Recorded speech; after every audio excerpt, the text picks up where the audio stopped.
এসআইআরটা হওয়ার ফলে মানুষের মধ্যে এই নির্বাচনী প্রক্রিয়ায় অংশগ্রহণ করার গুরুত্বটা এতটাই বেড়েছে যে মানুষজন ভোটার স্লিপটারও একটা ফটোকপি করে রাখছেন, যে তিনি মনে করছেন যে আমি যে ভারত রাষ্ট্রের নাগরিক, আমি গণতান্ত্রিক অধিকারটা প্রয়োগ করলাম।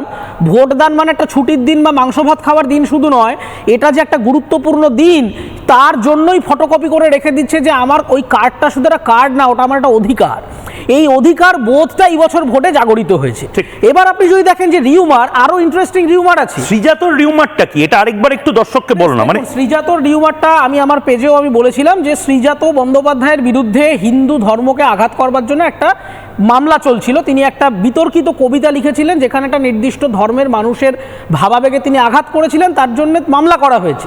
সেই মামলায় তিনি দিনের পর দিন অ্যাপিয়ার করেননি, তাই তাকে চ্যাংদোলা করে নিয়ে যেতে বলেছে। এটা যে কোনো ক্রিমিনাল কেসে খুব মামুলি বিষয়, কিন্তু আপনি দেখুন সেটাকে এমনভাবে এমন সময় উপস্থাপনা করা হলো, অথচ এই এক্সিকিউশনটা অর্ডারটা কিন্তু কোর্ট অনেক দিন আগেই দিয়ে দিয়েছে, কিন্তু বলা হলো ঠিক ভোটের কিছু ঘন্টা কয়েকটা দিন আগে, যাতে মানুষের কাছে এটা তৈরি হয়। এবং এই যে ইভিএম নিয়ে আমি কনক্লুডিং রিমার্ক এটাই বলবো যে দেখুন, যারা গ্রাউন্ডে আছেন, তৃণমূল কংগ্রেস কিন্তু চাইবে দুদিকে আপনাদের ফাঁদে ফেলতে। এক, যাতে আপনারা ওভার কনফিডেন্ট হয়ে যান, আর দুই, যাতে আপনাদের কনফিডেন্স লুজ হয়ে যায়। তার কারণ তারা এও বলার চেষ্টা করছে, এরকমও নাকি ইভিএমে হতে পারে যে আপনি দিলেন ধরুন তৃণমূলকে, দেখালো তৃণমূল, অথচ ভোট নাকি পরে বিজেপিতে।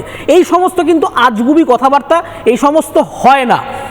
আমাদের যারা দ্বিতীয় দফার ভোটে যারা ভোটার আছেন, তাদেরকে নিশ্চিন্তভাবে অকুত ভয়ে তারা ভোট দিতে আসুন। ইভিএম সংক্রান্ত এই এআই দিয়ে বদলে যাচ্ছে, ওর মধ্যে ইন্টারনেট দিয়ে কারচুপি হচ্ছে, এই ধরনের বিভিন্ন গুজব আইটি সেল রটাচ্ছে। আপনারা ভোটটা দিন, নিজের ভোট নিজে দিন।